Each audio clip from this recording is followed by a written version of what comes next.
네, 평안하십니까? 이 시간에는 레위기 21장에 있는 말씀을 같이 좀 살펴보았으면 좋겠는데요. 예, 레위기 21장은 22장과 함께 짝이라는 말이 좀 약간 어색하긴 한데, 예, 그래도 하나의 단락으로서 구성할 수 있는 단락입니다. 17장부터 쭉 시작해 와가지고 저희가 20장까지 뭘 살폈냐면 백성들이 그들의 일상의 삶에서 어떻게 거룩을 이룰 것인가라고 하는 것에 대해서 살폈는데요. 주로 이방 풍속을 따르지 말고 하나님의 말씀을 지켜야 된다라는 방식을 통해서 하나님께서 말씀하셨고요. 지난 이제 21장으로 넘어오면 제사장을 중심으로 설명을 합니다. 중심이란 말은 뒤에 가면 이제 백성들이 이해해야 될 말씀도 있기 때문에 이렇게 말씀을 드리고요. 특별히 이제 제사장이 제사장으로서 직무를 수행해야 되기 때문에 그 일상, 뭐 결혼, 또 장례식 이런 것들을 참석할 때 어떻게 해야 되느냐라는 문제. 그다음에 성물을 먹을 수 있는 사람과 그렇지 못하는 사람, 제사장으로 직무를 행할 수 있는 사람과 그렇지 못하는 사람, 예, 그 다음에 백성들과 함께 하나님께 드릴 수 있는 제물, 여기 이제 백성들이 실제로 하나님께 제물을 드리기 때문에 그래서 제사장들도 백성들이 어떤 걸 드려야 되는지를 가르쳐야 되기 때문에 제사장도 알아야 되고 또 백성들도 하나님께 드려야 되기 때문에 예, 어떻게 어떤 걸 드려야 되는지를 알아야 되는데 그런 차원에서 이제 제물에 대한 이야기를 하고 있습니다.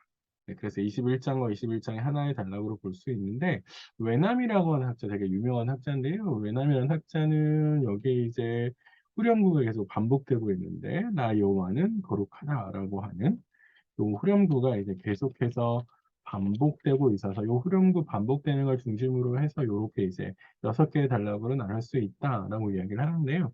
실제로 구절이 좀 걸려요. 이 구절이 이제 구절 어디 붙일 건가 이제 그것도 참 문제거든요. 그것도 그래서 약간 묘한데 그렇게 볼 수 있긴 한데 또 다르게 좀 보면 어떨까라는 생각을 했습니다. 저는 청중을 구분해 보면 1절부터 15절까지는 아론의 자손 제사장이라고 해서 21장 1절에 돼 있어요. 네, 그럼 제사장, 아론의 자손 제사장입니다. 근데 16절부터 24절에는 다시 아론이라고 되어 있고요. 22장 넘어가면 아론과 그의 아들들 이 두 개를 다시 갖고 오고 17절, 22장 17절부터 쭉 나오는 내용은 아론, 그의 아들, 이스라엘 온 족속이라고 해서 청중이 점점점 많아지는 듯한 뉘앙스를 줍니다.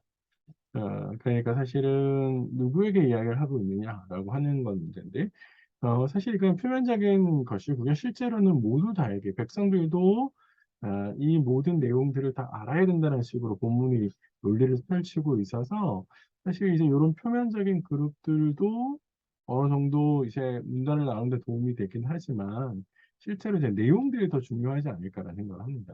그래서 청중과 함께 내용들을 보면요. 21장 1절부터 24절은 장례식, 결혼식, 직무.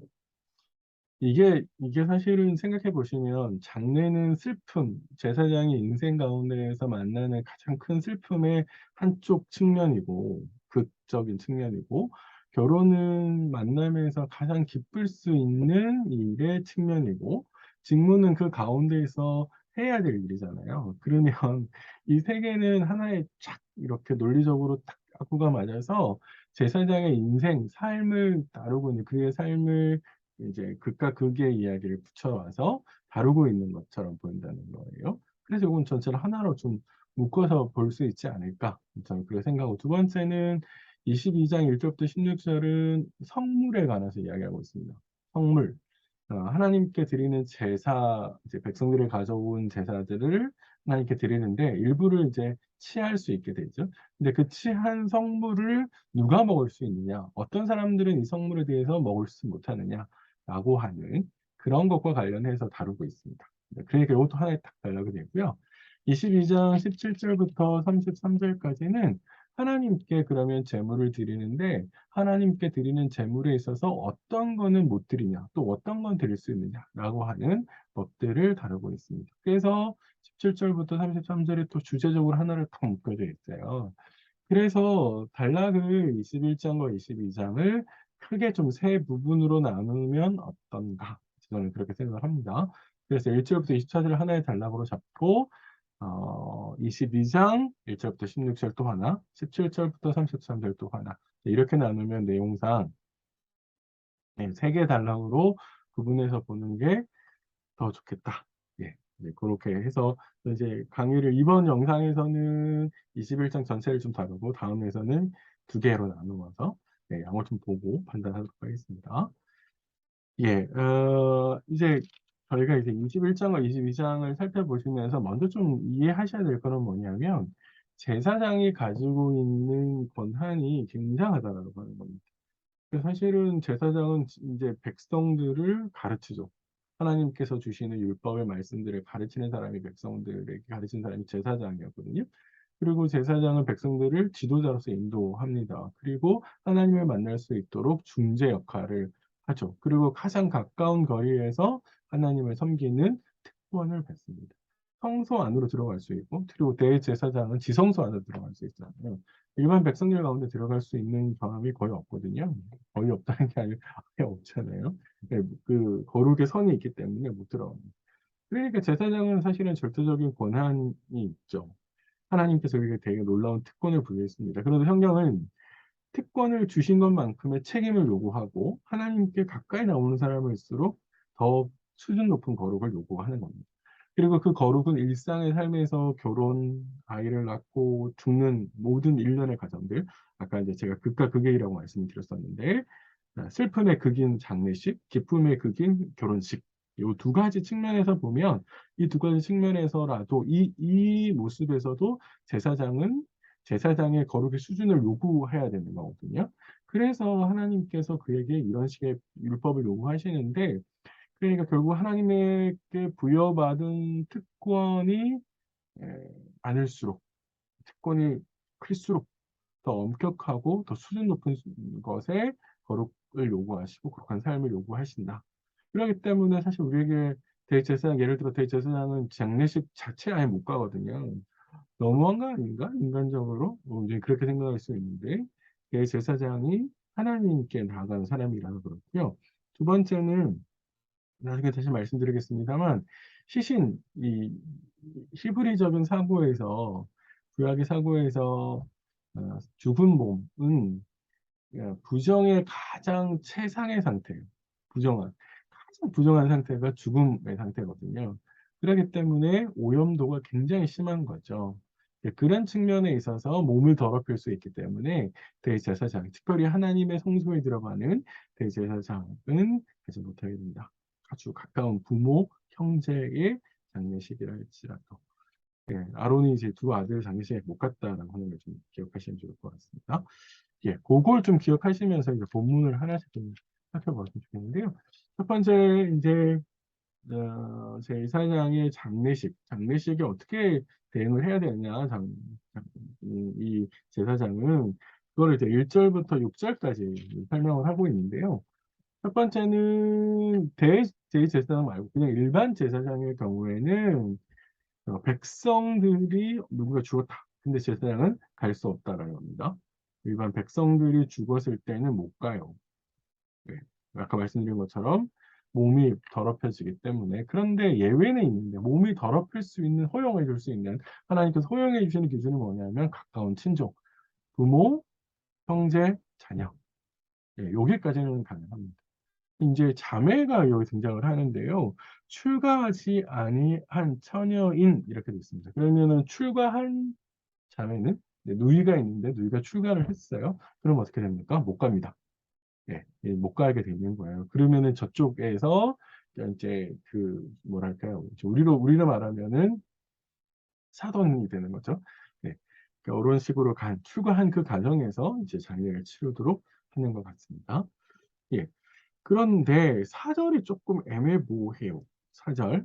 제사장은 그의 백성의 어른인즉 자신을 더럽혀 속되게 하지 말지니라 이렇게 되어 있는데 이제 이게 이 액면 그대로 이제 읽으면 제사장이 백성들의 어른이다. 그러니까 자신을 더럽혀서 속되게 하면 안 된다. 그러니까 특별히 장례식에 있어서 지금 계속 장례 이야기를 하고 있으니까 장례에 있어서 속되게 하면 안 된다. 그러니까 좀 잘해라. 이런 뉘앙스의 말로 읽을 수 있긴 한데요. 어, 이게 조금 묘해요. 왜 묘하냐면 이 히브리어가 어른이라고 번역된, 우리 이제 성경에서 어른, 우리 개역개정에 어른이라고 번역한 히브리어는 바알인데, 바알은 주라는 뜻도 있고 어른이라는 뜻도 있고 남편이라는 뜻도 있거든요. 그리고 사실 제가 성경을 봤을 때 어른이라는 말로 번역을 하는 걸 거의 못 봤어요. 여기가 어른이라고 번역을 해가지고 약간 어색해요. 사실은 주로 주거나 아니면 바알신을 가리키거나 아니면 남편을 가리키거나 이런 말로 많이 쓰이는데, 만약에 이 말을 남편이라고 번역을 하게 되면요, 아내에 있는 처가 쪽에 장례식에 뭔가 이게 이야기할 수 있고, 이 백성이라고 번역된 암이라는 말도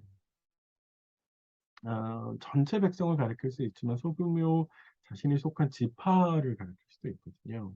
그리고 외남이라는 학자는 이 사절을 7절 이하의 1절 이하의 결혼식하고 연결시키는데, 갑자기 결혼식이 7절 이하에 나오는데 이거를 같이 사절하고 또 연결된다라고 이해하는 게 적절치 않아서, 장래의 문맥에서 남편이 나오고 그리고 지파 이야기를 할 수 있다면, 그거는 아까 보세요. 우리가 아까 2절과 3절에 등장한 식구들은 어떤 식구들이에요?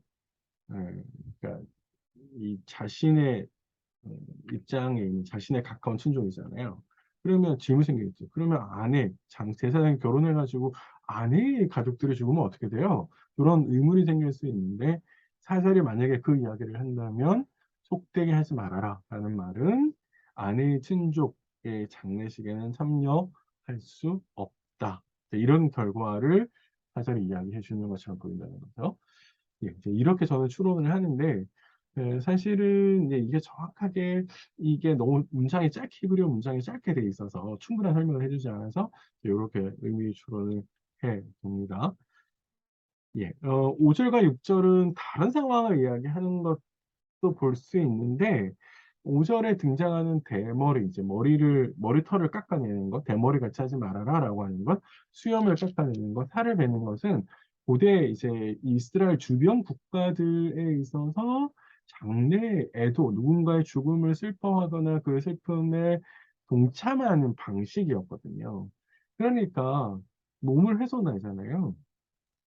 이거는 그 나중에 이제 저희 제사장의 직무에 가서 살펴보겠지만, 제사장은 직무를 행함에 있어서 온전해야 되기 때문에 몸에 흠이 있는 사람들은 직무를 행할 수가 없었어요. 그러니까 몸에 상처를 내는 것, 이건 사실 옳지 않습니다. 제사에 어울리지 않는 거죠. 그러니까 이 문맥은 장례, 애도에, 그러면 아까 1절부터 4절은 어떤 장례식에 참여할 수 있느냐를 이야기했다면, 5절과 6절은 그 장례식에 참여할 때 어떤 태도를 임해야 되느냐라고 했을 때, 이방 국가들이 하고 있는 애도 풍습에는 그런 모양들을 갖고 오면 안 된다라고 이제 이야기를 하는 거죠. 그거는 하나님께서 구별해서 거룩한 영역으로 이동시킨 사람인데, 그 거룩한 영역으로 이동시킨 사람들을 마치 하나님의 이름을 속되게 하는 것이 돼버리잖아요. 그 따라하면.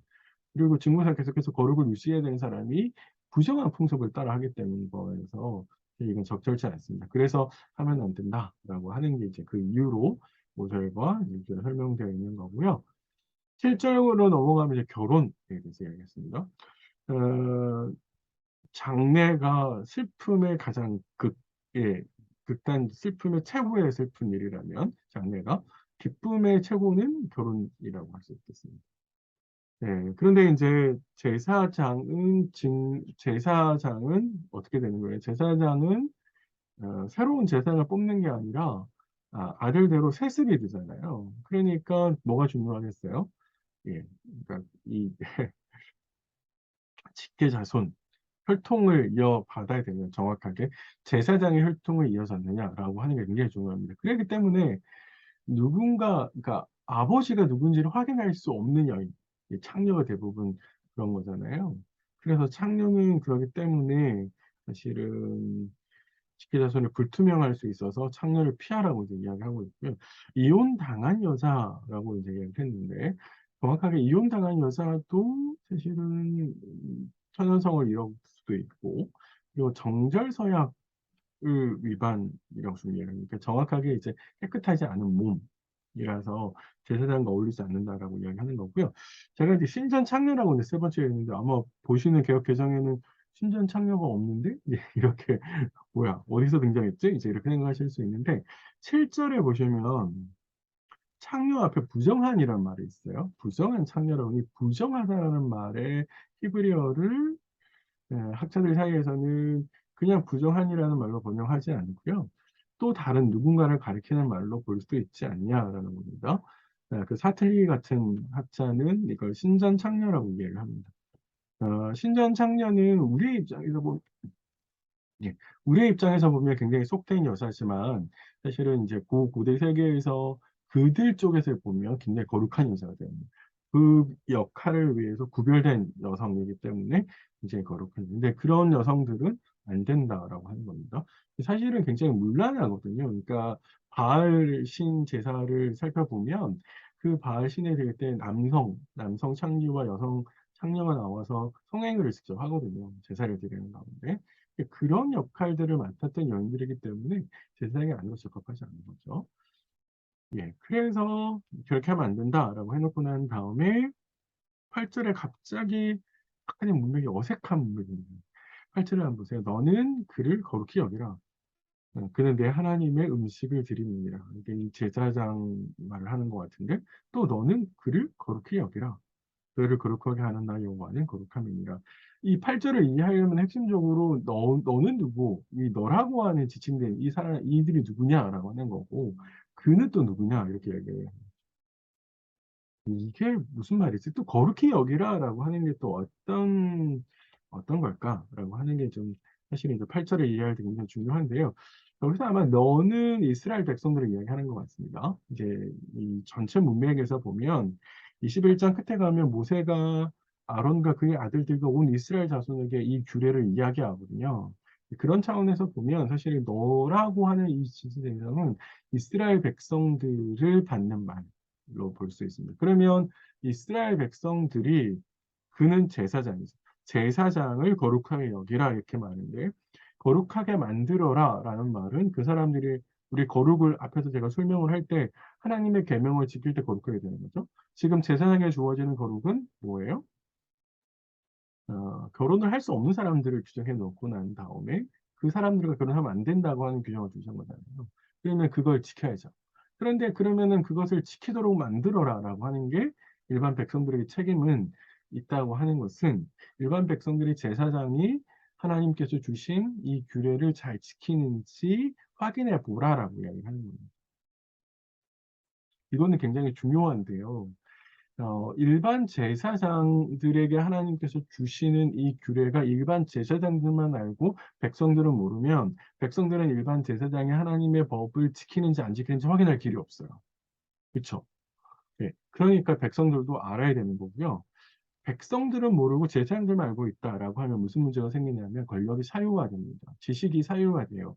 그러면 이거는 제사장 우리의 영역이야. 그래서 성역을 만들 수 있거든요. 우리 전문 지식을 가지고 있는 전문가 그룹들이 이런 사실은 그들만의 어떤 성역을 만들어서 다른 쪽에서 아무것도 못하게 만드는 그런 경우가 있는데 아마 8절은 그렇기 때문에 그렇지 않도록 하나님께서 이제 관리 감독 서로 이렇게 제사장은 백성들을 이끌어야 되고 또 이제 인도를 받는 백성들은 제사장이 하나님의 말씀을 잘 지키고 하나님의 말씀대로 잘 인도하는지를 확인해야 된다는 겁니다. 이제 그런 차원에서 아마 8절을 주시는 것 같다. 이런 생각이 좀 듭니다. 네. 9절이 이제 중간에 갑자기 끼어들어와서 문단이 약간 어색해지는데요. 왜 이제 9절을 여기다 준 것처럼 보이냐면 제사장이 부정하게 되는 경우를 제한시켰잖아요. 그러면은 제사장 자신에게 뿐만 아니라 그 제한된 이야기가 처음에는 자신이 부정할 수 있게 되는 걸 제한시켰다면 반대로 구절은 자신이 부정을 입게 되는 경우를 상정하는 것 같습니다. 네. 이해되십니까? 결혼과 장례식은 자기 의지로 참여할 수 있고 자기 의지로 택하잖아요. 그런데 자신이 키운 자녀가 행하는 것은 사실은 자신의 의지대로 안 될 수 있는 거거든요. 수동적으로 당한단 말이에요. 그런 차원을 이제 상정을 하는 것 같아요. 그래서 제사장이 창녀처럼 창녀처럼 행합니다. 제사장이 창녀와 결혼할 수 없는 것처럼 딸도 창녀가 될 수 없다라는 건데, 이 고대 세계에서는 특별히 이스라엘은 가족 구성원들이 굉장히 탄탄하게 묶여 있기 때문에 한 사람의 부정한 행위가 나머지 가족들에게 명예와 그들의 거룩에 영향을 미치죠. 특별히 제사장 그룹은 더 그럴 수 있습니다. 네, 그렇기 때문에 만약에 제사장의 딸이 창녀가 된다면, 창녀와 같은 일을 한번 행함한다면 어떻게 되느냐라고 하면 불사른다는 겁니다. 고대 이스라엘 세계에서는 화장을 잘 하지 않았어요. 매장 풍습입니다. 근데 매장을 하지 않는다라는 말은 그만큼 그가 지은 죄가 저질스러운 죄, 가증한 죄, 하나님께서 결코 하지 않으시는, 네, 그런 죄다라고 하는 것을 알려주는 거죠. 그런 차원에서 구절이 이제 여기 위치해서 이야기를 해주는 것 같다.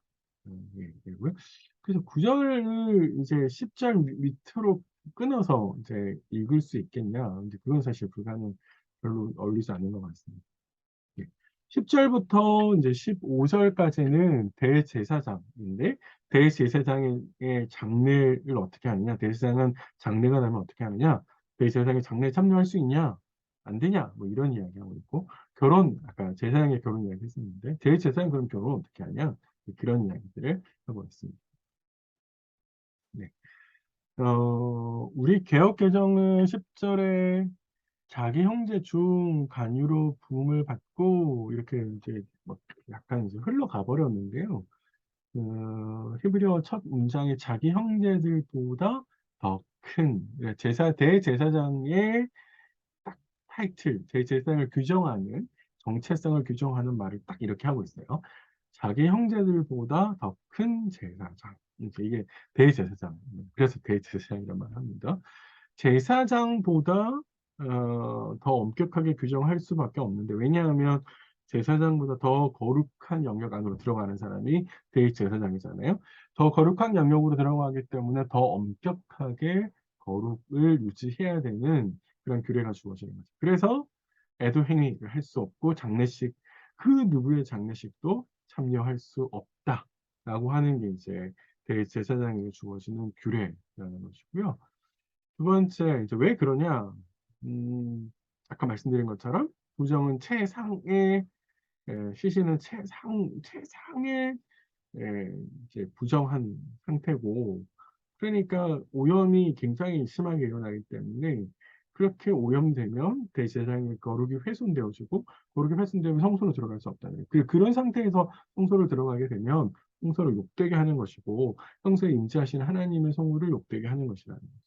그렇기 때문에 가장 높은 위치에 있는, 가장 가까이, 하나님께 가까이 나아가는 대제사장이기 때문에 가장 거룩한 지위로서 가장 높은 수준의 거룩의 기준을 요구한다. 그래서 어떤 누구의 장례식이라도 참여할 수 없다라고 하는 게 이제 하나님께서 주시는 것이고요. 두 번째는 결혼식인데, 결혼식에 처녀를 데려다가 이렇게 얘기하잖아요. 데리고 간다라는 말을 이제 지난 시간에 했었는데, 같이 살기 위해서 이제 갖고 되는 거죠. 처녀, 우리 앞에서는 뭐 누구누구는 안 돼라는 식으로 약간의 부정적인 말로 표현했는데, 여기서 명확하게 대제사장은 처녀 이렇게 얘기하죠. 백성 중에서 처녀, 자기 백성 중에서의 처녀, 그럼 이방인 안 된다는 겁니다. 그런데 보통의 이제 학자들은 여기에서 이 말에 담겨져 있는 뜻이 그래도 더 순수한 혈통을 유지하기 위해서 제사장 그룹의 딸이라고 생각을 합니다. 그래서 그러니까 장남의 혈통이 제사장으로서의 그 혈통이 쭉 이어갈 수 있도록 당연히 가부나 이혼한 여자나 창녀는 안 된다라고 하는 것이죠. 네, 그래서 그렇게 결혼을 잘 해서 15절에 그의 자손이 그의 백성 중에 속되게 하지 말아라. 그래서 대제사장의 혈통의 굴비 잘 이어갈 수 있도록 그의 백성들 가운데, 그래서 대제사장으로서의 거룩을 유지하고, 대제사장의 거룩을 유지해야만 백성들을 하나님 앞에서 온전히 중재할 수 있기 때문에 그렇게 해야 된다라고 하는 것을 이제 15절에 이야기했습니다. 자, 그래서 1절부터 15절은 장례식, 슬픔의 가장 극의 모습, 장례식, 기쁨의 가장 극의 모습, 결혼, 이 두 가지를 측면에서 제사장과 대제사장으로 나누어서 제사장보다는 대제사장이 훨씬 더 엄격한 기준을 적용하고 있다. 그리고 이 엄격한 기준이라고 하는 것은 하나님께서 그들이 주신 특권의 크기만큼 그들이 져야 될 거룩의 수준도 높다라고 하는 것을 이제 이야기했다. 이렇게 생각하시면 될 것 같고요. 16절부터 24절까지 나오는 내용은요. 제사장이 그러면 직무를 이행해야 될 건데 일상에서 그러면 일을 해야 되잖아요. 그렇죠? 결혼도 하고 장례식 이런 거 다 이야기하고 일상에서 이제 일을 해야 될 건데 그 일상에서 일을 할 때 제사장비 중에서 몸에 문제가 있는 사람들은 하나님 앞에서 제사의 직무를 행할 때 배제를 시킨다. 이제 이렇게 되어 있습니다. 와, 몸이 아픈 것도 되게 서러운데 그거 이런 역할까지 뺏기는 건 너무한 거 아닙니까? 이제 이렇게 생각하실 수 있는데요. 하나님이 어떤 분이냐면 거룩한 분이고 하나님의 거룩을 반영해야 될 사람들이 제사장이라는 거죠. 그런데 흠이 있다라고 하는 것은 그 거룩을 온전히 반영을 하지 못하는 모습이기 때문에 제사의 직무에서 배제시키는 겁니다. 이거는 차별이 아닙니다. 예, 차별이 아닙니다. 그래서 신체의 완전함이 거룩을 외형적으로 표현해 주는 거라서 이 모습, 이 생각들 때문에 직무에서 배제를 한다라는 겁니다. 예, 그래서 어떤 사람들이 이제 배제되느냐라고 하면 12개 이렇게 쭉 보시는 것처럼 볼 수 없는 사람, 사실 어렵겠죠. 다리를 저는 사람이 사실 어렵습니다. 코가 불안정한 사람. 이게 학자들은 언청이 이제 이렇게 이야기를 하고요.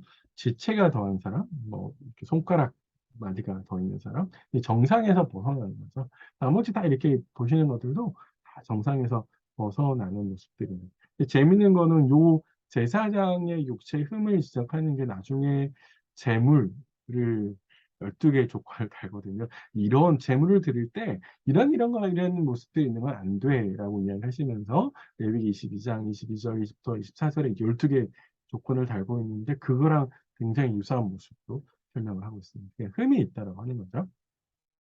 자, 그래서 이런 사람들은 제사장 이제 돌아가면 순번을 짜서 성전에서 성막에서 일을 하는데 거기서 예외입니다라고 얘기하죠.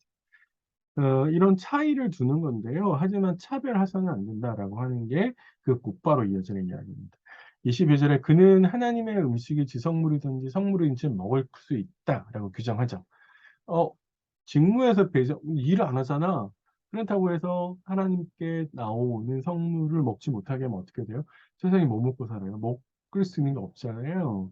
생계를 유지할 수 있는 수입원이 없는 거거든요. 그런 차원에서 성물을 먹는 권리는 유지시키도록 한다. 그래서 가난한 신세로 전락하지 않도록 생계 유지를 만들어준다라고 하는 게 이겁니다. 그래서 차이를 두지만 차별은 해서 안 된다라고 하는 게 이 말이 가지고 있는 의미입니다. 그래서 하나님 앞에 드리는 제사 드리는 역할을 수행하는 제사장이 육체적으로도 완전함, 우리 앞에서 삶의 모습 속에서 완전함을 보여주어야 되듯이 그의 외형적인 표현하는 것도 완전해야 된다는 겁니다. 그래서 일상의 생활 속에서도 완전해야 되고 그의 외형적인 모습도 완전해야 된다. 이런 이야기들을 해주는 것 같습니다. 21절부터 21장 20절 마지막에 이제 보시면 모세가 이와 같이 아론 그의 아들들 온 이스라엘 자손에게 말했다. 이 말은 쭉 하나님께서 앞에서 이야기해 온 것들을 다 이야기했다 이렇게 이야기하는데요. 이렇게 다 이야기했다는 것은 제사장은 이러이러해야 돼. 아까 제가 말씀드렸죠. 제사장 사제 그룹 안에서 계급의 권력과 사유화, 지식을 사유화시켜서 그들만의 성역을 만드는 것들을 막기 위해서 하나님께서 이렇게 하셨다라고 해서 이제 이해하는 게 적절할 것 같습니다. 예, 그렇게 본문을 좀 이렇게 살폈고요. 이제 적용을 해보는데 너무 지금 막 복잡하게 써드린 것 같아서 전문을 좀 써드리고 싶어서 이렇게 표현해 봤는데요. 음, 아까 말씀드린 겁니다. 거룩의 특권을 누리는 것만큼 하나님 앞에서 삶에 거룩해야 된다라고 하는 겁니다. 이게 제사장에게 적용되느냐? 근데 이 원리적으로 보면 사실 나는 제사장도 아닌데 나는 지도자도 아닌데 만약에 이제 목회자라면 상관이 없는데 난 지도자도 아닌데 난 상관이 없나 그렇지 않습니다. 원리적으로 보면 이 원리에 담겨 있는 원리는 뭐냐면 하나님께서 주신 은혜를 누리는 것만큼 만큼 책임을 져야 된다. 예. 그래서 하나님이 내게 주신 은혜, 내가 하나님의 은혜를 많이 받았다라면 은혜 받은 것은 하나님께서 더 거룩한 삶을 살라고 은혜를 베푸시는 거거든요. 근데 은혜는 늘 강구하면서도 거룩한 삶은 안 살고 싶어. 이건 안 된다는 거죠. 그래서 지도자들이 거룩을 담아내는 것만큼 그들을 따라 나도 어떻게 해요? 거룩한 백성이 돼야죠. 노력해야 됩니다. 그러니까 여전히 내 일상의 삶에서 여전히 부정한 모습으로 남아있는 것, 이게 도덕적으로 나쁜 건 아닌 것 같은데 그렇다고 신앙 안에서 이게 또 잘한다고 볼 수 없는 좀 애매모호한 모습들, 그런 것들이 있을 수 있잖아요. 뭐 회사에서도 그럴 수 있고 가정에서도 그럴 수 있고. 근데 그런 좀 찜찜한 모습으로 남아있는 것, 그런 건 어떤 걸까 한번 생각해 보시면 좋을 것 같고, 두 번째는 이 본문이 지도자들을 위한 본문, 지도자는 이런 모습이어야 된다라고 규정을 해놓고 있는데, 사실 그래서 우리가 이런 본문을 대할 때 우리는 늘 어떤 입장으로 지도자를 대할 수 있냐면, 그거 보세요. 지도자는 이렇게 해야 된다잖아요. 왜 그렇게 안 하세요? 라고 하는 계속 끊임없이 비판적인 시각에서 잣대를 들이밀 수 있거든요. 네, 그 굉장히 지도자는 힘들고 어렵습니다. 네, 그럼 어려워져서 그렇게 하지 마시고 손가락질 하기 전에 손을 먼저 모아서 지도자를 위해서 기도해 주십시오. 그래서 지금 섬기고 계시는 공동체의 지도자를 위해서 기도해 주시고, 그 지도자가 지금 오늘 본문의 말씀처럼 거룩한 삶을 살아내고 거룩한 하나님의 통로의 역할을 잘 감당해야 합니다. 사실은 만인 제사장, 그래서 우리가 모두가 하나님 앞에 나갈 수 있지만 그럼에도 불구하고 여전히 하나님은 제사장 그룹인 지도자들을 통해서 말씀하시는 게 있거든요. 그래서 그 지도자들이 공동체를 이끌 때 하나님의 말씀을 잘 담아낼 수 있도록 그 역할을 잘 수행할 수 있도록 준비해서 기도해 주시면 좋을 것 같고요. 세 번째는 차별과 차이. 아까 제사장의 몸을 통해서 이런 이야기를 해드렸는데, 우리 공동체 안에서도 차이는 있죠. 각자 모든 사람들이 맡을 수 있는 역할, 능력, 은사에 따라서 차이는 있습니다. 이 차이를 무시하시면 안 돼요. 아니, 나는 왜 안 돼? 그렇지 않으니까 맡은 역할이 다 다른 거예요. 어떤 역할이 더 클 수 있고 어떤 역할이 좀 작을 수 있고 그건 은사에 따라서 하나님이 준 은사의 크기에 따라서 결정되어 있는데, 그런 차이가 있는 거지 차별하는 게 아닙니다. 다만 그 역할이 큰 사람을 대할 때와 역할이 작은 사람을 대할 때 내가 다른 모습을 대할 수 있죠. 왜 지도자 그룹을 대할 때는 굉장히 겸손하게 공손하게 대하면서 어린아이나 상대적으로 약자들을 대할 때는 함부로 대하는 모습, 그럴 수 있거든요. 그러니까 교회 안에 가끔씩 찾아오는 노숙자들 혹은 약간 온전하지 못한 분들을 대할 때 함부로 대할 수 있거든요. 네, 그러면 안 된다. 또 우리 일상생활에서도 권력을 가지고 있는 사람들에게는 굽신거리면서도 내가 갑의 위치에서 전화 상담원 하시는 분들한테 막 짜증을 내고 이러면 안 된다는 거죠. 네, 그런 차별입니다. 네, 그래서 그러지 않았으면 좋겠다라는 것 제가 말씀드렸고요. 마지막으로는 어, 나는 평신도로서 우리 공동체 안에 지도자들이 하는 일들에 대해서 얼마나 관심을 가지고 있는가라는 걸 좀 생각해 보셔야 됩니다. 어, 목회자라면 당연히 이 본문 말씀을 읽으시면서 목회자로서 내가 얼마나 거룩하고 목회자로서 얼마나 내가 하나님의 말씀을 담아내려고 애쓰고 노력하고 있는가라고 하는 점을 생각해 보셔야 되고요. 네, 일반 성도로서 나는 그러면 어떻게 해야 되는가라고 할 때 이 말씀은 나도 제 목사님들이, 목회자들이 교회 안에서 혹은 장로님들이 교회 안에서 하시는 일들, 역할들에 대해서 이해를 하고 있어야 됩니다. 그래서 목사님들이 정확하게 일을 하시는지 감시하라는 뜻이 아닙니다. 감시하라는 게 아니에요. 정확하게 이해를 하고 있어야만, 예. 그래서 때로는 질문할 수도 있고, 때로는, 이게 지금 애쓰고 계신데 잘 안 되구나, 격려할 수도 있다는 거죠. 그래서 함께 선을 이루어 나갈 수 있다는 거죠. 특별히 이제 제가 무섭고, 이제, 좀 염려스러운 거는, 목회자 그룹에서도 우리 전문인 영역 가운데에서 제일 뭐랄까요, 건환이라 그러니까 성역의 영역을 만드는 그룹이 목회자 그룹이 그 중에 하나거든요. 저는 목회자지만 제일 옳지 않다고 저는 생각을 합니다. 그래서 아무도 건들 수 없는 영역, 이건 목회 소관이에요. 목회자 소관이에요. 이렇게 그런 방식으로 우리 너무 성향을 만들어 놓은 건 아닙니다. 우리 스스로 좀 판단하고 좀 같이 생각해 볼 필요가 있지 않을까. 그런 생각을 하게 됐습니다. 네, 긴 시간 또 수고 많으셨고요. 21장 이렇게 살펴보았습니다. 다음 시간 22장 살펴보도록 하겠습니다.